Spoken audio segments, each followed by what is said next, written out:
March 18, 1944. The dense, foggy Ardennes forest, Belgium. Staff Sergeant James Washington stood over his field kitchen stove as the first light of dawn crept through the canvas tent, casting long shadows across the meager supplies that remained for his regiment. In just 3 hours, nearly 300 hungry men would line up expecting a hot meal. Something the official inventory suggested was impossible. Washington smiled to himself, knowing the Army logistics officers believed his unit would be without proper rations for at least another 48 hours. Before we dive into this story, drop a quick hi in the comments and tell me where you're watching from. It really helps support the channel. This is the untold story of how one cook's revolutionary approach to field rations not only saved his isolated unit from hunger, but would ultimately challenge military feeding protocols across the entire European theater, revealing how innovation sometimes comes not from the highest command centers, but from those with intimate knowledge of the daily struggles of war. The 614th Tank Destroyer Battalion, one of the Army's segregated African-American units, had been detached from its main supply lines for nearly a week. Originally assigned to support the 95th Infantry Division as they pushed toward the German border, an unexpected German counteroffensive had forced them to divert 30 miles north, leaving their predetermined supply routes disrupted. The quartermasters back at division headquarters had written them off as a deficit allocation until regular supply lines could be re-established. Military speak for "you're on your own." Lieutenant Colonel Russell Johnson, the white commanding officer of the battalion, looked at the depleted supplies with growing concern. The morning briefing with his staff had confirmed what he already knew. Morale was plummeting as fast as their ration stores. "How much longer can we stretch what we have, Sergeant Martinez?" Johnson asked his supply officer. First Sergeant Diego Martinez consulted his inventory sheet and frowned. "Based on standard K-ration allocation, sir, we have enough for maybe one more day at half rations. The men are already complaining." Johnson nodded grimly. "The men need proper food to fight. This cold weather burns calories like nobody's business. I've got boys falling asleep at their posts." "Sir, if I may," interrupted Captain William Reynolds, the operations officer. "The nearest supply depot is at Bastogne, but the roads between here and there are crawling with German recon units. We'd be risking men and vehicles we can't afford to lose." The officers fell silent, the gravity of the situation weighing heavily in the command tent. 300 men with empty stomachs made for poor soldiers, regardless of their training or determination. What about Washington? Lieutenant Thomas Brewer, the battalion executive officer, suddenly suggested, "The cook." Johnson raised an eyebrow. "Yes, sir. Before he was drafted, he ran a restaurant in Harlem. I've seen him work miracles with almost nothing before. Maybe he has some ideas." Johnson hesitated. While he prided himself on running one of the more progressive colored units in the Army, he still maintained the traditional military hierarchy. The idea of consulting a sergeant, a colored sergeant at that, on a matter of battalion-level significance seemed unorthodox. But these were unorthodox times. "Get him in here," Johnson finally ordered. Staff Sergeant James Washington arrived at the command tent moments later. At 43, he was older than most of the men in the battalion, including several of the officers. His dark skin showed the creases of a man who smiled often, though the war had made those moments increasingly rare. Before the Army drafted him in 1942, Washington had operated a small but successful restaurant called Sweet Home in Harlem, where he had earned a reputation for creative cuisine that made the most of limited ingredients during Depression-era shortages. "You wanted to see me, Colonel?" Washington stood at attention, his uniform meticulously maintained despite the mud that seemed to coat everything in this part of Belgium. "At ease." "Sergeant," Johnson said, "I'll be direct. We're in a situation with our rations. Division doesn't expect to resupply us for at least 3 more days, and Martinez here tells me we've got barely enough for 1 more day of half rations." Washington nodded, unsurprised. He'd been watching the dwindling supplies with growing concern. "I understand you ran a restaurant before the war," Johnson continued. "The officers seem to think you might have some ideas about stretching what we have. I'm open to suggestions." Washington paused, measuring his words carefully.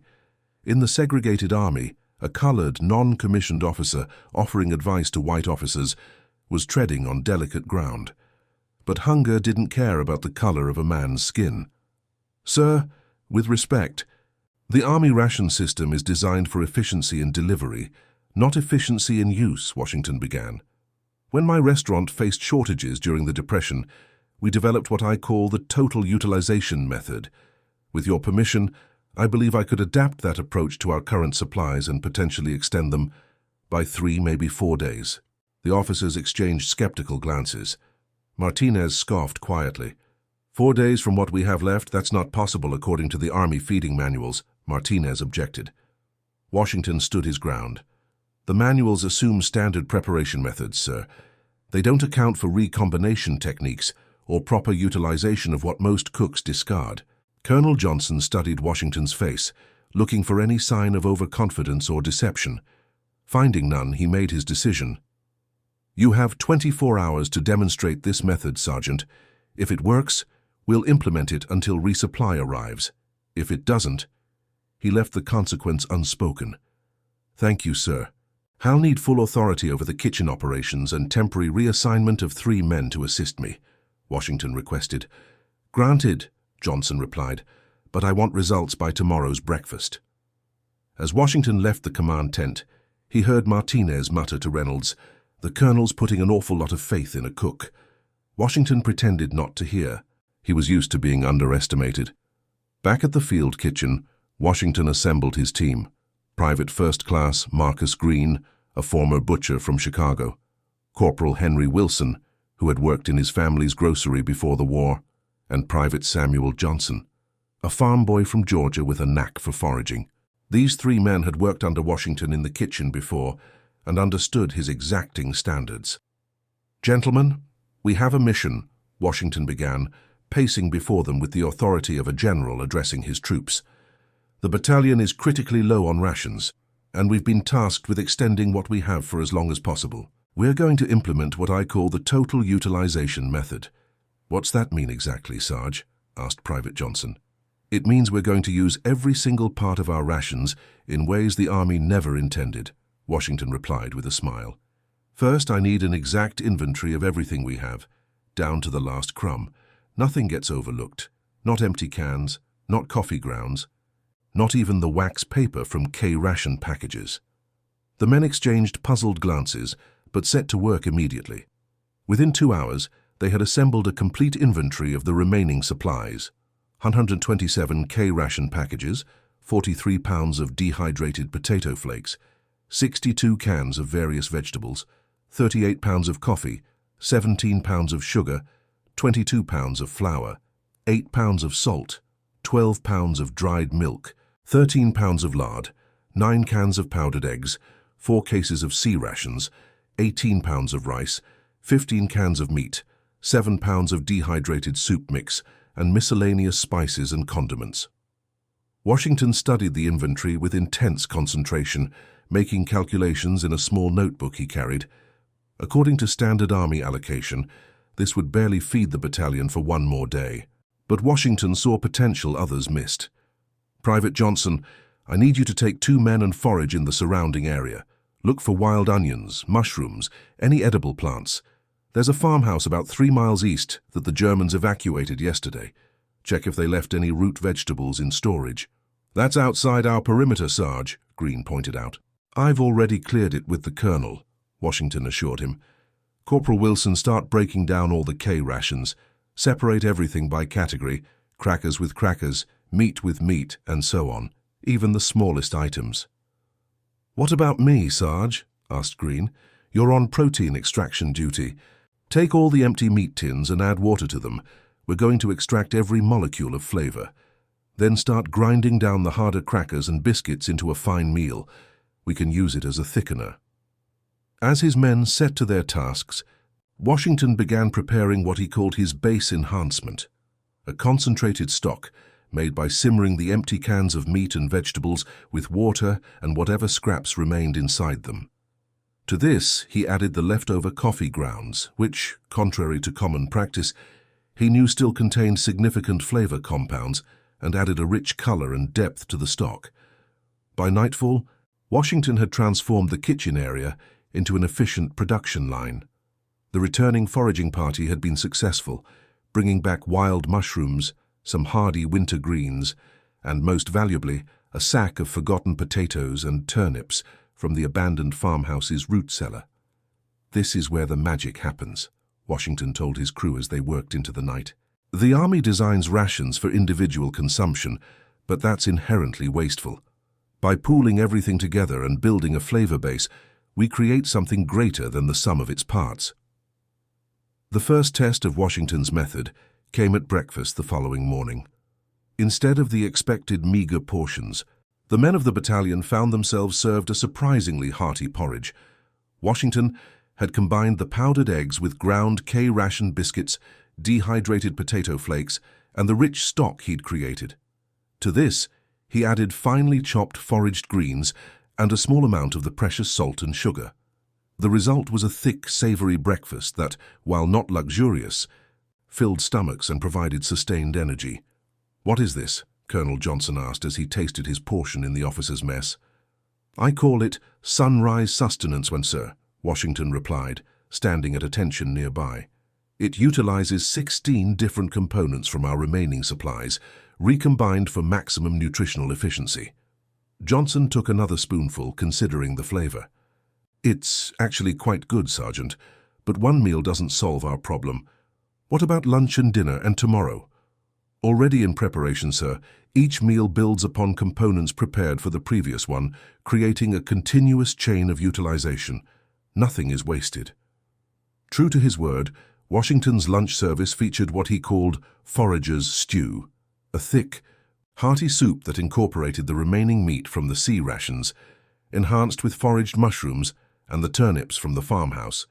The meat had been cut into pieces so small they were almost indiscernible, but when combined with the rich stock and vegetables, they created the illusion of abundance. By dinner, word of Washington's culinary ingenuity had spread throughout the battalion.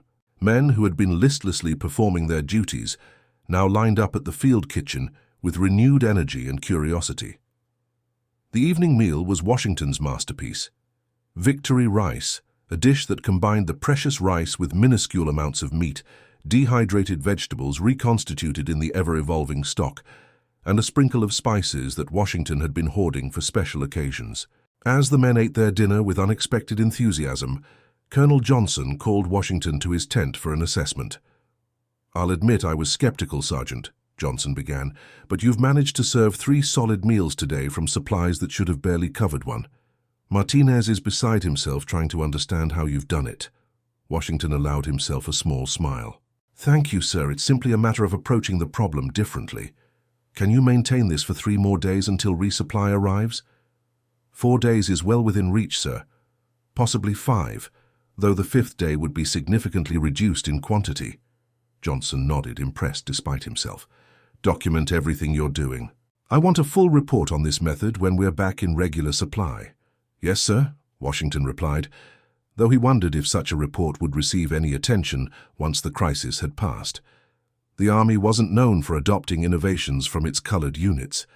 As Washington left the colonel's tent, he encountered Martinez, who had clearly been waiting for him. "I don't know how you're pulling this off, Washington, but I've been watching you," the supply sergeant said, his tone somewhere between accusatory and curious. "These methods aren't in any field manual I've ever seen." "No, Sergeant, they're not," Washington agreed. "They come from feeding hungry people during the Depression when supplies were uncertain and money was tight.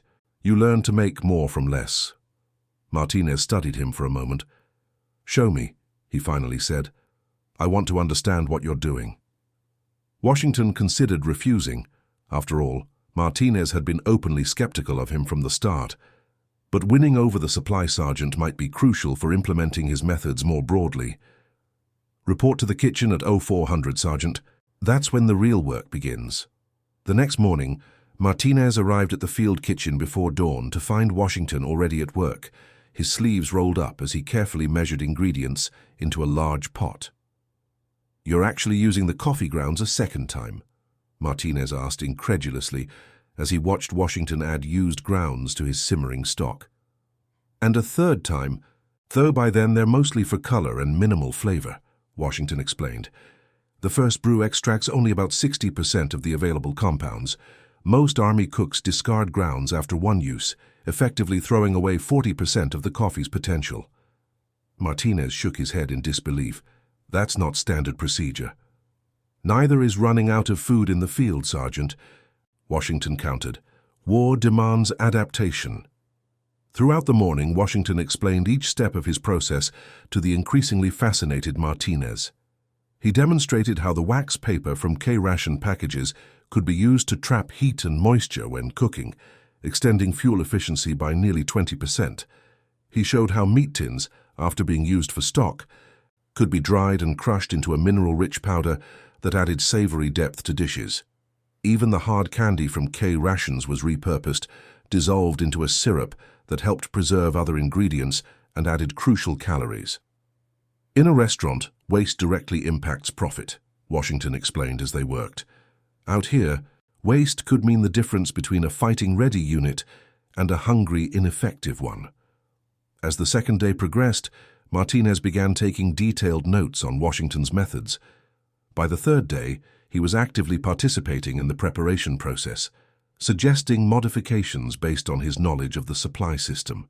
If you integrated this approach at the divisional level, Martinez said on the fourth morning, you could potentially reduce ration requirements by 25–30% without affecting nutritional intake. The logistical implications are enormous. Washington smiled. Now you're thinking like a restaurateur, Sergeant. The success of Washington's method soon attracted attention beyond the battalion. Word spread to neighboring units about the 614th's seemingly miraculous ability to maintain full rations despite being cut off from regular supply lines. By the fifth day, when the official resupply finally arrived, Washington had hosted visiting mess officers from 3 different units, all eager to learn his techniques. Colonel Johnson, recognizing the potential broader application, ordered Washington to compile his methods into a formal document, which the colonel titled The Washington Method, Field Rationalization and Extension Techniques. Johnson forwarded this report up the chain of command with his personal recommendation for implementation across the European theater. For several weeks, Washington heard nothing about his report and assumed it had disappeared into the vast bureaucracy of the army. The 614th returned to normal operations, though Washington continued to implement his methods in smaller ways, reducing waste and improving meals. Martinez, now a convert to the total utilization method, worked closely with Washington to optimize their supply requests, allowing them to stockpile reserves while technically remaining within allocation guidelines. Then, in early May 1944, Washington received orders to report to the Quartermaster Corps headquarters in Paris. Confused and somewhat apprehensive, he made the journey with Colonel Johnson's blessing.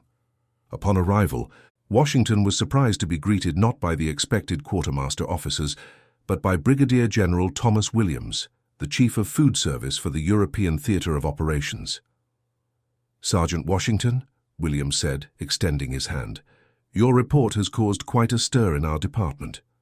Washington shook the general's hand, careful to maintain his military bearing despite his surprise at such a senior officer's familiarity. Sir, I'm honored, but I don't understand. Walk with me, Williams said, leading Washington through the busy headquarters building.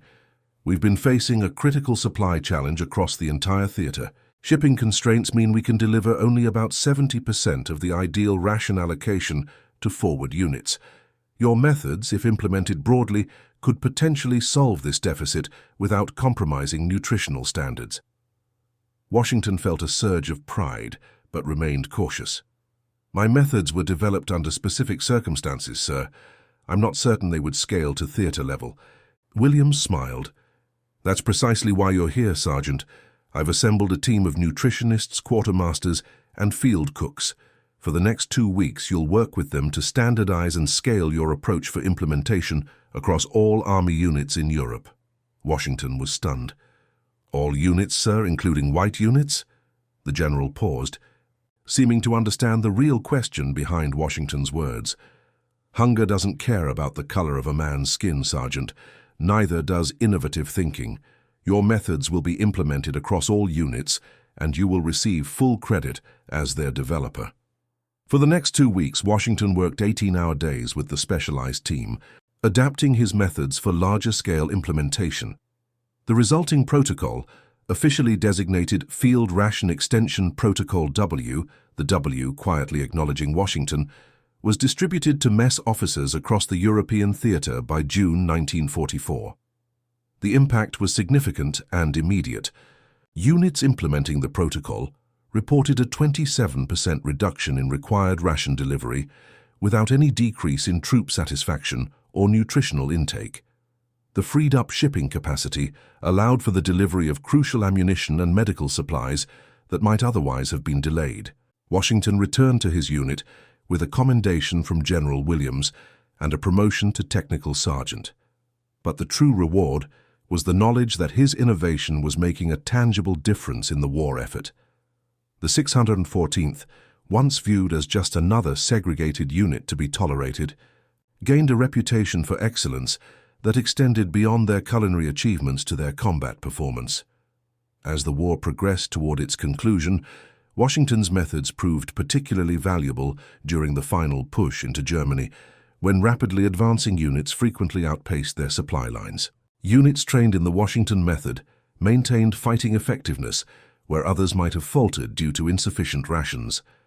After the German surrender in May 1945, Washington was once again summoned to headquarters, this time to receive the Bronze Star for his contribution to the war effort, an almost unprecedented recognition for a mess sergeant, particularly a colored one.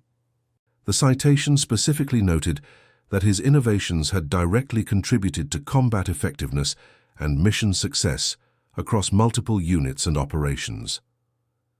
At the small ceremony, General Williams made a point that would stay with Washington long after the war. "Sometimes, Sergeant, the most valuable innovations come not from the laboratories or the high command, but from those who understand the daily realities of war. Your restaurant experience, something that might have seemed irrelevant to military operations, provided exactly the perspective needed to solve a critical problem." After the war, Washington returned to Harlem and reopened his restaurant, Sweet Home, which became renowned not only for its cuisine, but for its remarkably efficient kitchen operations.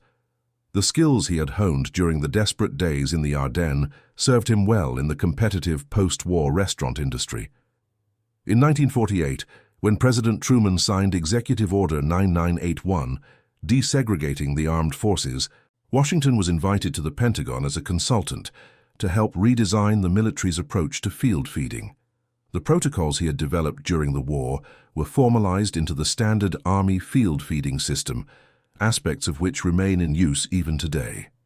James Washington passed away in 1972, his obituary noting both his successful restaurant career and his military service. What it couldn't fully capture was how his innovative approach to field rations had potentially saved countless lives by keeping fighting units properly fed during critical operations. His legacy lived on in the Army's field feeding protocols and in the memories of the men of the 614th Tank Destroyer Battalion, who would often tell the story of how their mess sergeant performed a miracle with nothing but creativity and determination during those desperate days in the Ardennes. While many stories of World War II focus on dramatic battles and heroic combat actions, the tale of Staff Sergeant James Washington reminds us that wars are won not just by those who fight on the front lines, but also by those who ensure that fighters have the sustenance to continue the struggle.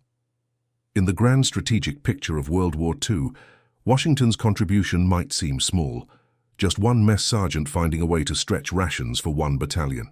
But as his methods spread throughout the European theater, their cumulative impact became significant, affecting tens of thousands of troops and influencing military logistics for decades to come. In the history of warfare, innovation often comes from unexpected places and people. James Washington brought the hard-earned wisdom of a Harlem restaurant owner to the battlefields of Europe, proving that sometimes the most valuable military asset is not a weapon or a tactical doctrine, but simply a different way of looking at a problem. The morning sunlight filtered through the dense foliage of the Ardennes as Staff Sergeant Marcus Green stood over his field kitchen stove, carefully stirring a large pot of what the men had affectionately nicknamed Washington stew. It was September 1944, nearly 6 months since those desperate days when the 614th Tank Destroyer Battalion had been cut off from their supply lines and the legacy of James Washington's innovative approach to field rations had become deeply ingrained in the unit's operations. Greene, who had been one of Washington's assistants during the original crisis, had recently been promoted to take over the mess responsibilities when Washington was transferred to the Quartermaster Corps' Special Projects Division. Now, as he prepared breakfast for the battalion, he found himself unconsciously following the principles Washington had instilled in him. "You're using coffee grounds a third time?" asked the newly arrived replacement, Private Thomas Jenkins, his expression caught between disgust and fascination. Greene smiled, remembering how he had once had the same reaction. Washington's first principle: nothing is depleted until it's truly depleted. These grounds still have flavor compounds and color, even after 2 brews. "But the manual says—" "The manual was written before Washington," Greene interrupted with a grin.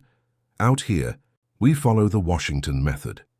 Across the European theater, similar conversations were taking place as Washington's techniques spread beyond the official protocols and into the practical folklore of army cooks.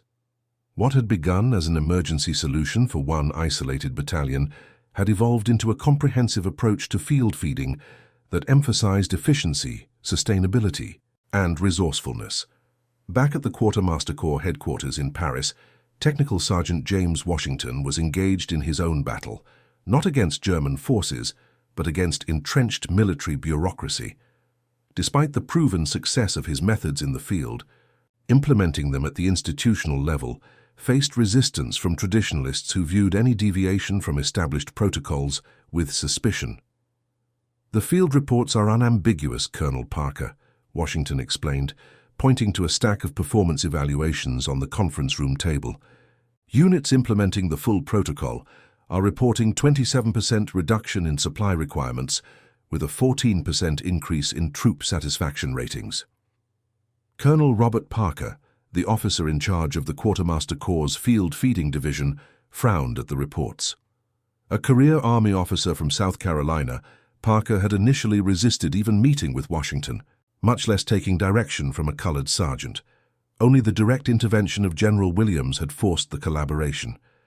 "These reports come primarily from colored units," Parker noted dismissively. "White troops have different nutritional requirements and expectations." Washington had anticipated this objection and was prepared. "If you'll turn to Appendix C, sir, you'll find the comparative analysis between the 1st Infantry Division and the 92nd Infantry Division. One predominantly white, one colored. Both implemented the same protocols, both reported nearly identical efficiency gains and satisfaction ratings." Parker reluctantly examined the data, his frown deepening as he found no obvious flaw to exploit. General Williams, who had been quietly observing the exchange from the head of the table, finally spoke up. "The evidence is conclusive, Colonel. The Washington method works regardless of the unit's composition. I'm authorizing full implementation across all European theater operations, effective immediately." Parker's face flushed with barely controlled anger, but he knew better than to contradict a general officer directly. "Yes, sir. I'll begin the necessary preparations." As Parker gathered his papers and left the room, General Williams turned to Washington with a small smile. "You've just witnessed the second front of this war, Sergeant, the battle against institutional inertia. Sometimes I think it's tougher than the fight against the Germans." Washington nodded, understanding all too well. As a colored man in America, he had spent his entire life fighting against entrenched systems and attitudes. "Change never comes easily, sir, especially when it challenges established hierarchies." "Precisely," Williams agreed, "which is why I'm recommending you for a battlefield commission to second lieutenant." Washington was momentarily speechless. Battlefield commissions for colored non-commissioned officers were exceedingly rare, particularly for those in support roles rather than combat positions. "Sir, I don't know what to say," Washington finally managed. "Say nothing for now," Williams advised. "The paperwork will take time and there will be resistance, but your contributions have earned this recognition, regardless of the color of your skin." The general's prediction proved accurate. Washington's commission faced numerous bureaucratic obstacles, delaying the process for months. Meanwhile, his methods continued to spread throughout the army. often faster through unofficial channels than through the formal protocols. By the winter of 1944-1945, as Allied forces pushed toward the German border, the Washington method had become standard practice across most of the European theater. Even units that had not received official training in the protocols had heard of the techniques through the Army's efficient grapevine and implemented their own versions. During the Battle of the Bulge in December 1944, when German forces launched a massive counter-offensive through the Ardennes, the value of Washington's methods became even more apparent. Units cut off from their supply lines during the chaotic fighting were able to maintain operations far longer than would have been possible under the old system. Some isolated units reported sustaining themselves for up to 7 days on what would previously have been considered 3 days' worth of supplies. In January 1945, Washington received an unexpected letter from Colonel Parker, the quartermaster officer who had initially resisted his methods. Technical Sergeant Washington, it is with a measure of humility that I write to acknowledge the efficacy of your feeding protocols. During the recent German offensive, my own nephew's unit, Company B, 393rd Infantry Regiment, was surrounded near St. Vith for 6 days. Their mess sergeant, who had implemented your methods despite not having received official training, was able to maintain adequate feeding throughout the ordeal. My nephew attributes their survival in part to maintaining physical strength and morale through this difficult period. I have therefore withdrawn my objections to your pending commission and have added my personal recommendation to your file. Respectfully, Colonel Robert Parker. Washington read the letter with a mixture of satisfaction and wry amusement. It had taken a personal connection to overcome Parker's prejudice, a pattern Washington had observed throughout his life. Nevertheless, he appreciated the colonel's candor and support. By March 1945, as Allied forces crossed the Rhine River and pushed deep into Germany, Washington had finally received his commission to second lieutenant. The promotion came with a new assignment, developing a comprehensive field-feeding training program for the anticipated occupation forces that would remain in Europe after the war's conclusion. This new role brought Washington into regular contact with high-ranking officers from other Allied nations, many of whom were interested in adapting his methods for their own forces. British, Canadian, and French quartermaster officers attended his training sessions, taking detailed notes on the techniques that had proven so effective for American units. During one such session in April 1945, Washington was demonstrating his stock-making technique to a group of Allied officers when a messenger interrupted with urgent news. President Roosevelt had died at Warm Springs, Georgia. The room fell silent as the officers absorbed this shocking development. For Washington, the news hit with particular force. Despite the imperfections of Roosevelt's approach to civil rights, many colored Americans viewed him as a cautious ally. His death introduced a new uncertainty into the already complex question of how colored veterans would be treated after the war. As the training session disbanded out of respect for the solemn news, a British major approached Washington. "Terribly sorry about your president, Lieutenant. A great man. Tell me, what do you plan to do after the war? The British Army could certainly benefit from your expertise." Washington had considered this question many times over the past months. The Army, for all its segregation and prejudice, had recognized his abilities in ways that might not have been possible in civilian life. A career in the military, perhaps even in a desegregated post-war army, offered certain advantages, but his heart remained with his restaurant in Harlem and the community he had left behind. "Thank you for the offer, Major, but I have a restaurant waiting for me back home," Washington replied. "Though I hope to document these methods thoroughly before I leave the service, so they might benefit military operations in the future." The Major nodded understandingly. "A wise choice. War is no place for a man with creative talents. Your methods have saved lives, Lieutenant. Never doubt that. But perhaps they'll serve an even greater purpose in peacetime." This conversation planted a seed in Washington's mind. While his immediate plan was to return to his restaurant, perhaps there was a way to adapt his military innovations for civilian application as well, particularly in addressing food insecurity in his own community. As the war in Europe came to its official conclusion on May 8, 1945, with Germany's unconditional surrender, Washington found himself stationed in Frankfurt, helping establish feeding protocols for occupation forces. The city lay in ruins, with German civilians facing severe food shortages. Despite being recent enemies, Washington couldn't help but feel compassion for the hungry people he encountered, particularly the children.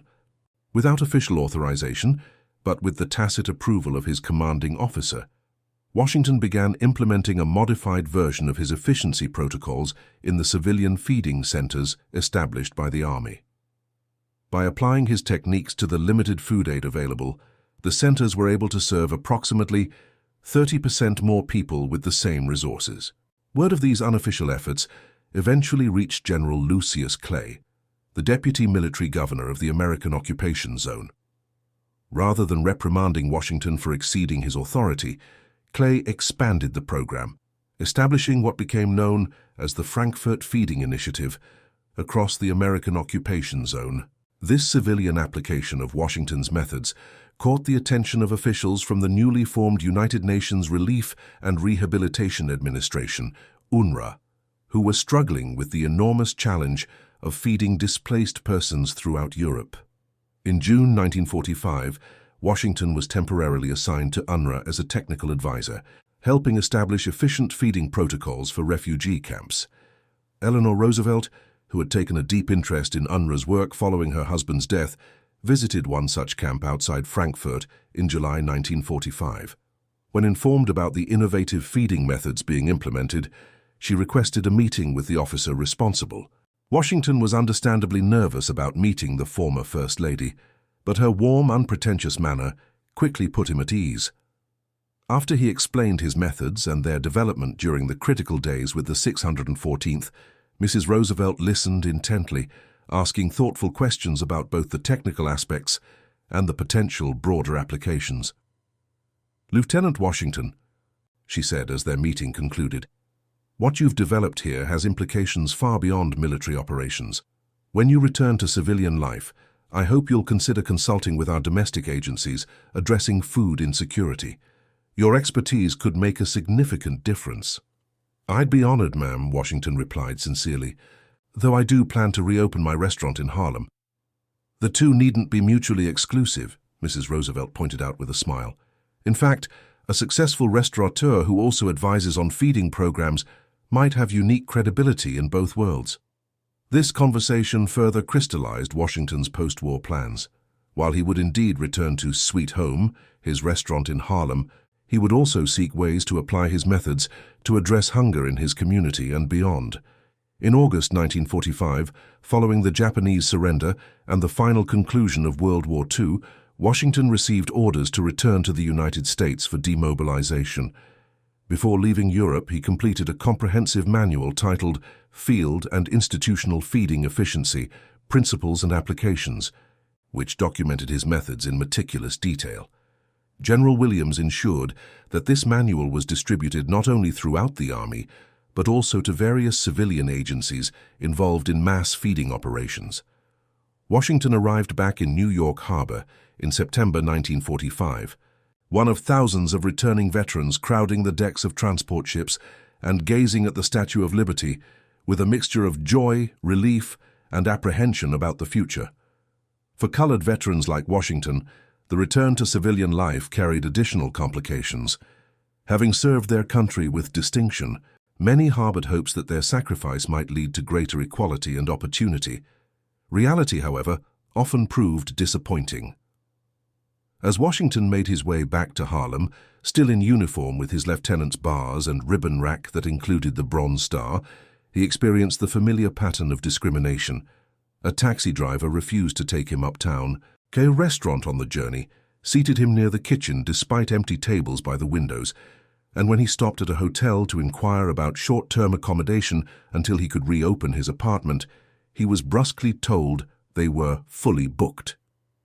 These experiences were jarring after his recent months in Europe, where his expertise and innovations had been valued regardless of his race. But Washington was not naive. He had always known that returning to America meant returning to its entrenched racial hierarchies. What had changed, perhaps, was his own determination to challenge those hierarchies when possible. Upon reaching Harlem, Washington found his neighborhood both familiar and transformed. The war had accelerated the Great Migration, bringing thousands more Southern-colored people to northern cities like New York. Harlem was more crowded, more vibrant, and facing greater challenges in housing, employment, and food security. His restaurant, Sweet Home, had been maintained in his absence by his sister Josephine, who had kept it operating at reduced capacity throughout the war. The small apartment above the restaurant, where Washington had lived before the war, remained as he had left it, Josephine having carefully preserved her brother's private space. Their reunion was joyful, but tinged with sadness, as Josephine informed him of the neighborhood friends and customers who had not returned from the war. Among them was Marcus Williams, who had worked as a dishwasher at Sweet Home and had been killed in Italy with the 92nd Infantry Division. "Your uniform looks mighty fine, James," Josephine said, after they had reminisced about those they had lost. "I never thought I'd see my brother as an officer." Washington smiled ruefully. "Took the army long enough to recognize what you always knew, that your brother has a good head on his shoulders." "And what does Lieutenant Washington plan to do now that he's home?" she asked. "First, I'm reopening Sweet Home. Bigger and better than before," he said decisively. "But I'm also thinking about how the methods I developed during the war might help address hunger right here in Harlem." Josephine nodded approvingly. "There's certainly need.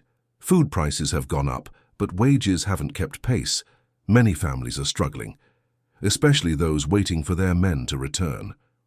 Over the following weeks, Washington threw himself into the work of renovating and reopening his restaurant. Using his military savings and a small business loan available to veterans under the GI Bill, one of the few benefits equally accessible to colored veterans, he expanded Sweet Home into the vacant storefront next door, doubling its capacity. The renovated restaurant incorporated many of the efficiency principles Washington had developed during the war. The kitchen was redesigned to minimize waste and maximize the utility of every ingredient. Even the menu was structured to create a continuous flow of ingredient utilization across different dishes, with the remnants of one preparation becoming components of another. When Sweet Home reopened in November 1945, it quickly became not just a neighborhood restaurant, but a community institution. Washington instituted a policy that no one would be turned away hungry, regardless of their ability to pay. Those who couldn't afford a meal could work briefly in the kitchen or dining room, or simply promise to help someone else in the future. This approach was made economically viable by the efficiency methods Washington had perfected. By reducing waste and maximizing the utility of every ingredient, Sweet Home could serve more people with the same resources, allowing for a certain percentage of meals to be provided at reduced cost or no cost at all. Word of Washington's operation soon spread beyond Harlem.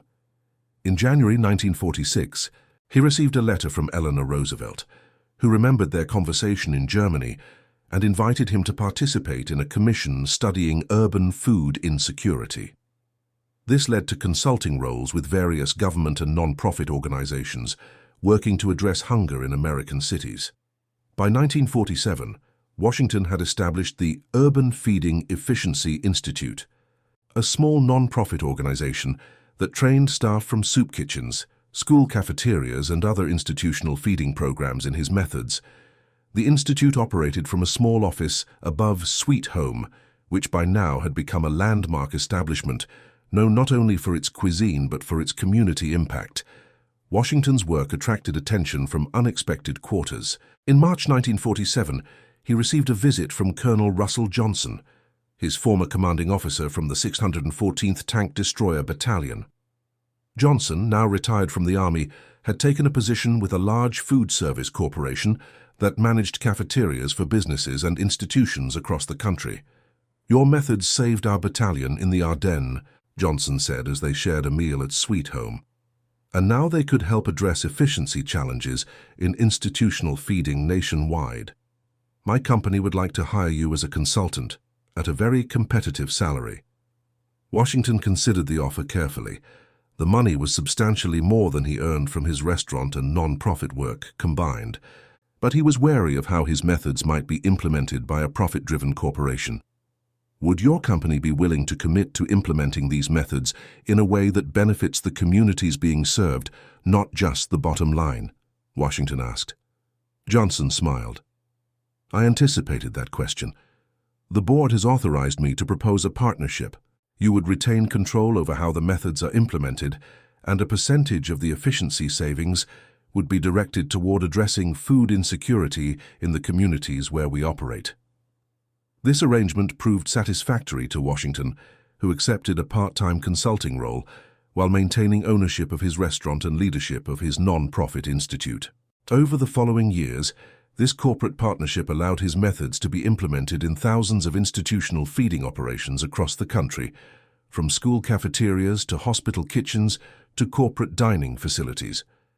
In 1948, when President Truman signed Executive Order 9981 desegregating the armed forces, Washington was invited to the Pentagon as a consultant to help redesign the military's approach to field feeding.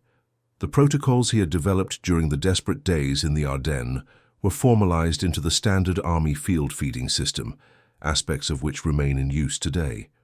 Washington's methods eventually found their way into humanitarian operations around the world. During the Berlin airlift of 1948-1949, when Allied aircraft supplied the blockaded western sectors of Berlin, food efficiency was a critical concern. Every pound of food had to be transported by air, making Washington's waste reduction techniques particularly valuable.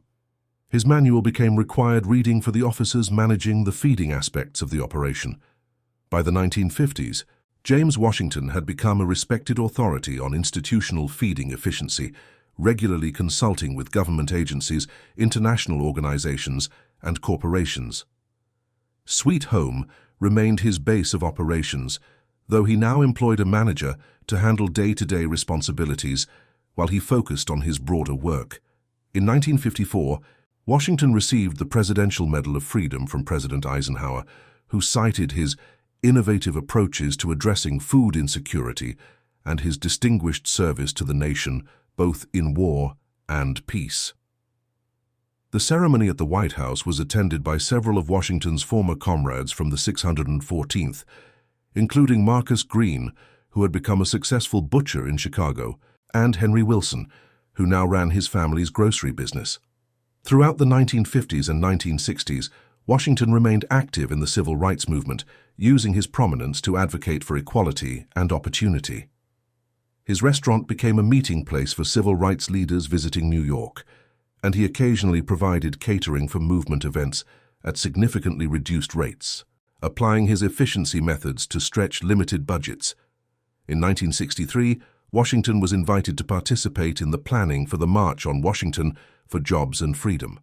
His specific contribution was organizing the feeding of thousands of participants who would arrive by bus and train, many with limited resources for purchasing meals during their stay in Washington, D.C. Applying his methods on a massive scale, Washington coordinated a network of churches, community organizations, and volunteer cooks who provided meals for marchers at approximately one-third the usual cost per person. This logistical success, though overshadowed by the march itself and Dr. King's historic speech, played a crucial role in making the event accessible to participants of limited means. As the 1960s progressed, Washington's health began to decline, the result of both age and the exhausting pace he had maintained since the war. In 1967, after experiencing a mild heart attack, he reduced his consulting work and focused on mentoring a new generation of feeding program managers through his institute.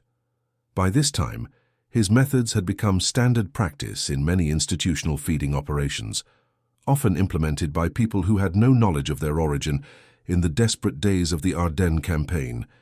The Washington method had evolved into simply best practice in many contexts, its developer's name gradually fading from institutional memory.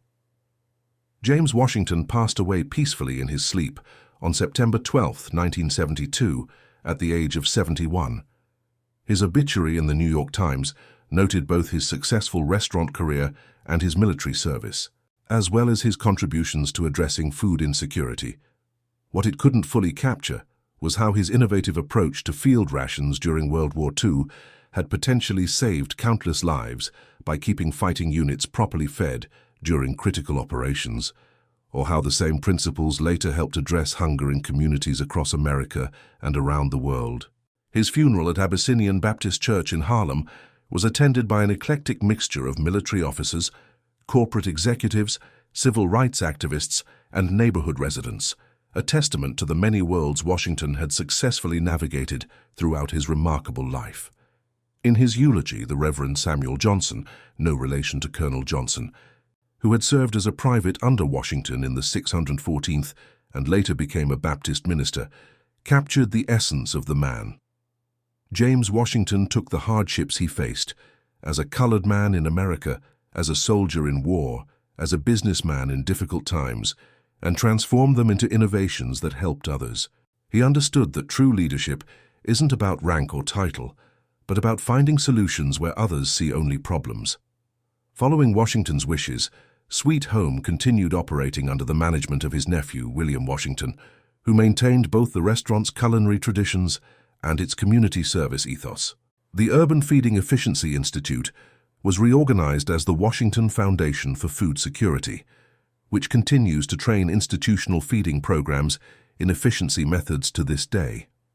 In 1984, the Army Quartermaster Corps established the James Washington Award for Innovation in Field Feeding, presented annually to individuals who developed significant improvements in military food service operations. The first recipient was a female mess sergeant from Puerto Rico who had developed new methods for preserving fresh produce in tropical deployment conditions, a fitting tribute to Washington's legacy of finding innovative solutions to practical problems. Perhaps the most meaningful recognition came in 2005, when Hurricane Katrina devastated New Orleans and the Gulf Coast.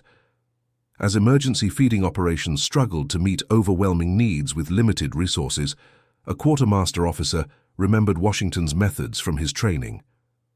Implementing these techniques allowed relief operations to serve approximately 25% more meals with the same resources, potentially making the difference between hunger and sustenance for thousands of displaced people. The story of James Washington stands as a reminder that innovation can emerge from unexpected places and that the most valuable military assets are not always weapons or tactics, but sometimes simply a different way of approaching a problem. His legacy lives on in feeding operations around the world, from military field kitchens to disaster relief efforts to community soup kitchens. Anywhere people are working to make limited resources feed as many hungry people as possible. In the grand strategic picture of World War II, Washington's contribution might seem modest compared to the commanders who planned invasions or the scientists who developed new weapons. Yet for the men of the 614th Tank Destroyer Battalion and the many other units that benefited from his methods, Washington's innovation made the critical difference between hunger and sustenance, between weakness and strength, between failure and success. Wars are won not just by those who fight on the front lines, but by those who ensure that fighters have what they need to continue the struggle. James Washington, bringing the hard-earned wisdom of a Harlem restaurant owner to the battlefields of Europe, proved that sometimes the most valuable perspective is the one that comes from outside the traditional military hierarchy, a lesson that remains relevant for military organizations and other institutions today. In 2018, a small museum display at the U.S. Army Quartermaster Museum at Fort Lee, Virginia, was dedicated to Washington's innovations. Among the artifacts is his original notebook, where he first calculated how to stretch the 614th's rations during those desperate days in the Ardennes. A simple notebook that changed military feeding forever and later helped address hunger around the world. The display's title captures Washington's legacy in 3 simple words: innovation through necessity. As visitors examine the display, they often remark on how such a seemingly small innovation, essentially finding ways to waste less food, could have such far-reaching implications. The answer lies in Washington's understanding that in both war and peace, efficiency in meeting basic human needs creates capacity for achieving greater goals. By ensuring that soldiers remained properly fed with minimal resources, he enabled military operations to succeed. By later applying the same principles to civilian feeding programs, he helped create capacity for communities to address other pressing needs. The legacy of James Washington reminds us that heroism in war takes many forms, from the dramatic courage of combat to the quiet innovation of support services. It also demonstrates how military innovations can translate into civilian benefits, creating a positive legacy that extends far beyond the conflict that spawned them. For the men who stood in the chow line of the 614th Tank Destroyer Battalion during those critical days in the Ardennes, Washington was simply the mess sergeant who somehow managed to keep them fed when supplies ran short.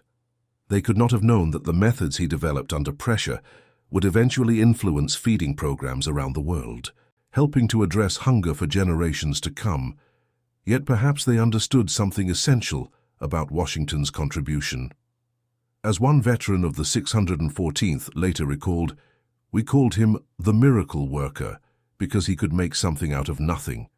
The officers had their maps and their strategies, but Washington had his pots and pans. Both were fighting the war in their own way, and both were necessary for victory. And that concludes our story. If you made it this far, please share your thoughts in the comments. What part of this historical account surprised you most? Don't forget to subscribe for more untold stories from World War II, and check out the video on screen for another incredible tale from history. Until next time.